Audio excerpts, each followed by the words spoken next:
Hello everyone, আমি মিষ্টি চলে এসেছি নতুন একটা ব্লগ নিয়ে। আর আমার ব্লগে তোমাদের অনেক ওয়েলকাম। দেখো, রেডি হয়ে আমি আর বাবু যাচ্ছিলাম ওদের স্কুলে। আজকে সরস্বতী পূজার আগের দিন ছিল ওদের স্কুলে একটা এক্সামিশন, তো সেখানেই যাচ্ছিলাম। প্যারেন্টসদের ডাক ছিল।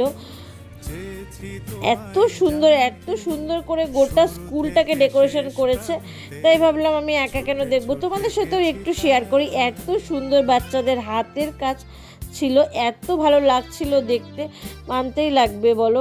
এখনকার বাচ্চাদের, এখনকার কি আর আগেরই কি আর পরেরই কি বলো, যতই হোক বাচ্চাদের এত নিখুঁত করে চেষ্টা করেছে ওরা, এত প্রত্যেকটা জিনিস এত সুন্দর করে সাজানো ছিল।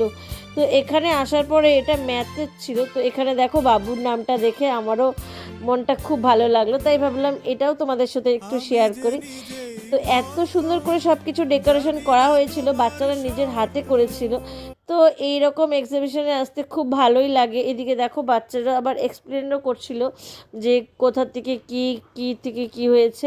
তো লাস্টে চলে আসলাম এখন মেয়ের এক্সিবিশন দেখতে, আর ও তো ক্যামেরা দেখেই লজ্জায় ভিতরে ঢুকে গিয়েছে। অনেক অনেক ভিড় ছিল, দেখতেই পাচ্ছ। সরস্বতী পূজার আগের দিন করার এটাই কারণ সরস্বতী পূজার দিন করলে অনেক আরও বেশি ভিড় হয়। তারপরে আবার প্রসাদ বিতরণও থাকে। তো ভিডিওটা এখানেই শেষ করলাম, কেমন লাগলো অবশ্যই কমেন্ট জানাবে। টাটা।